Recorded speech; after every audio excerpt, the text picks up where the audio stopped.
ಇನ್ನು ಪರಿಷತ್ ಕಲಾಪ ಪುನರಾರಂಭವಾಗಿದೆ. ಮತ್ತೆ ವಿಪಕ್ಷಗಳು ಪಟ್ಟು ಹಿಡಿದು ಕೂತಿವೆ. ಮೊದಲು ಸಚಿವ ಬಿ ನಾಗೇಂದ್ರ ಅವರ ರಾಜೀನಾಮೆಯನ್ನ ಪಡೆಯಿರಿ ಅಂತ ಪಟ್ಟು ಹಿಡಿದಿವೆ ವಿಪಕ್ಷಗಳು. ನಂತರ ಕಲಾಪ ನಡೆಸಿ ಅಂತ ಹೇಳಿ ಪ್ರತಿಪಕ್ಷಗಳ ಸದಸ್ಯರು ಆಗ್ರಹವನ್ನು ವ್ಯಕ್ತಪಡಿಸ್ತಾ ಇದ್ದಾರೆ. ಬಿ ನಾಗೇಂದ್ರ ರಾಜೀನಾಮೆಗೆ ಬಿಜೆಪಿ ಸದಸ್ಯರು ಪಟ್ಟು ಹಿಡಿದು ಕೂತಿದ್ದಾರೆ.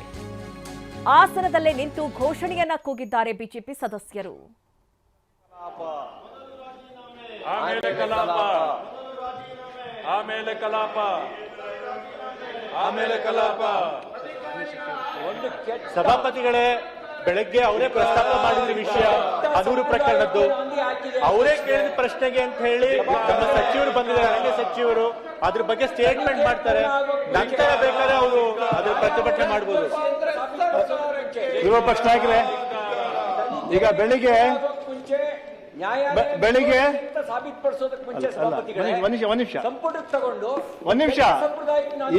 ಒಂದ್ ನಿಮಿಷ ವಿರೋಧ ಪಕ್ಷ ನಾಯಕರೇ, ಸಚೇತಕರೇ, ಬೆಳಿಗ್ಗೆ ಏನು ನನ್ನ ಚೇಂಬರ್ ಚರ್ಚೆ ಆಗಿತ್ತು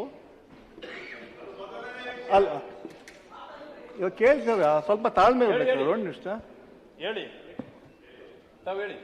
ಬೆಳಿಗ್ಗೆ ನಾವು ನಮ್ಮ ಚೇಂಬರ್ ಚರ್ಚೆ ಮಾಡಿ ಅವ್ರು ಬಂದು ಸಭಾನಾಯಕರು ಹೇಳಿದ್ರು. ಮಧ್ಯಾಹ್ನ ಸನ್ಮಾನ್ಯ ರಾಮಲಿಂಗರೆಡ್ಡಿ ಅವರು ಅಲ್ಲ ಅಸೆಂಬ್ಲಿ